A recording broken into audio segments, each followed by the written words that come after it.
It's the holiday season, and Ginger is working on her family tree, realizing her tree is kind of small. She doesn't know much about her family, so she reaches out to her mom and asks her more about her grandfather and great great grandfather, and discovers that they are Jewish. That the grandfather is Jewish, and so Ginger is actually excited to hear that she learned some family heritage.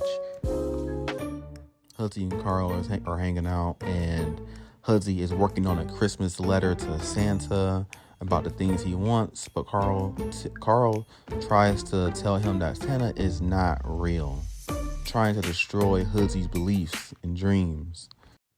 With the excitement of learning about her newfound Jewish heritage, she quickly calls her friends Dodie and Macy to let them know what she discovered. She is clearly very happy about this.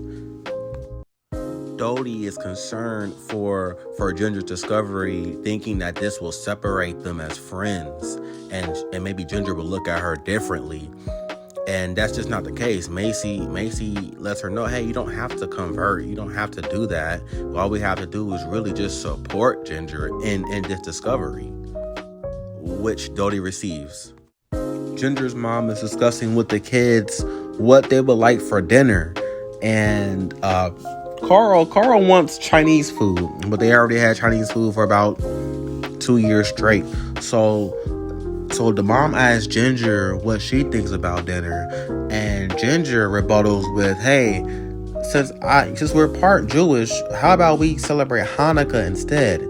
And the mom thought about it, and she thinks it's a good idea.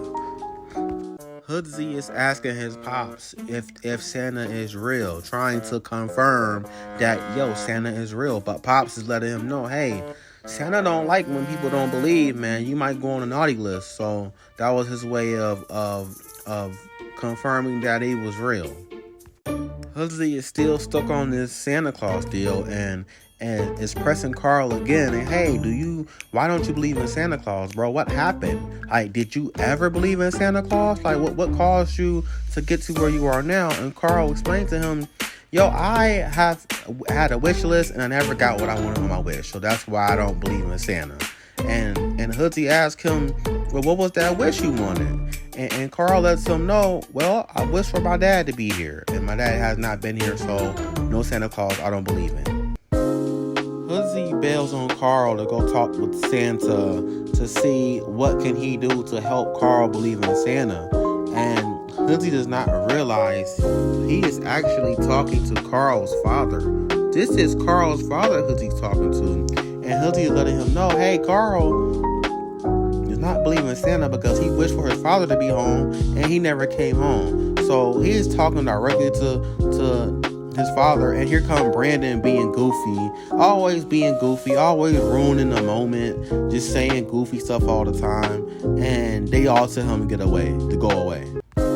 After this talk, Santa, or Carl's dad, thanks Hudzy for letting him know what Carl's been doing. And here come Brandon ruining the moment again, being goofy. Like, leave people alone. Ginger is conversating with another Jewish young man, and they're talking about their Jewish heritage, and Dodie interrupts and wants to make sure that Ginger is still coming to their yearly Christmas tree trimming this year. And Ginger is letting her know, I don't think I'm gonna do that anymore because of my Jewish heritage. And so you can see that both Dodie and Hudzy are both pressing Ginger and Carl about Christmas. Dodie continues to press Ginger and telling her that she is turning her back on Christmas. This is a big deal for Dodie because she feels like not only is she turning her back on Christmas, she's turning her back on her as well. Carl has been busy this whole episode just doing everything he can to keep himself distracted from the holiday because of how he had been let down with his father not being available for him. And Hoodsy let him know, hey, I told Santa about this, and I'm going to get him to bring your father here. And Carl is not having it. Carl's like, stop talking to me about Santa, bro. Like, just get out. Leave, bro. Like, I'm tired of hearing you. I'm tired of you pressing me about Santa. I don't believe in Santa, bro. Leave me alone. After Ginger deeply reflects on what has happened over the past week or so, she realizes that, I can celebrate both because I'm half and half. I can celebrate Christmas and I can celebrate Hanukkah as well. So how about let's try that. So it's the night of the holiday party. Ginger greets everyone she's hosting. Dodie, Macy, and Hoodsy comes through, and she continues to go host and kind of curb Dodie. There's this weird guy over here hitting on the teacher. I don't know who he is. He said he's the garbage dude, but he is acting really weird, and he's just weird, bro. And she runs off. She don't like the vibes. Carl is very festive right now. He goes ahead and prepares a song for everyone, basically a parody on Hanukkah and Christmas, while Carl and Ginger's dad is sitting outside of the house contemplating on whether he should go in or not. Basically, Hoodsy confronts Carl and he wants to hang out with Carl. At this point, he does not care about him not being a believer of Santa Claus. And so now they're pretty much friends again. We also see Dodie confronting Ginger and telling her how sorry she is for putting so much pressure on her in regards to Christmas. And Ginger seems to accept the apology. Dodie acknowledges Ginger's effort to really split the two and honor both sides of the holidays. Meanwhile, Darren, Carl, and Hoodsy are modifying the deer lights to make it appear as if it's taken a leak. Very clever. Hoodsy planned on bailing to go back home to prepare for Santa by providing him with food. And Carl gets irritated again because keep bringing up Santa, bro. I don't care about Santa. I don't believe in Santa. And tries to get Darren to co-sign with him. But what Darren notices is a car parked over there in the pickup truck with Santa inside, which is Carl's father. Carl immediately recognizes the truck and knows that that's his father and goes to confront his dad. Carl's dad offers him to get in the truck, but Carl has to, get on him because he's saying, my mom don't like me to get in the car with strangers. So that took a dig at the father. But he finally lightens up and gets inside the truck. You could tell this is going to be an awkward conversation. He addresses the Santa suit, and this is his part-time gig.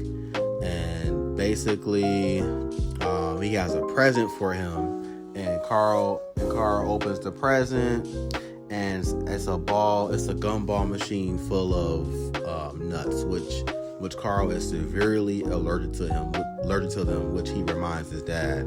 And at this point, he don't know nothing about his son.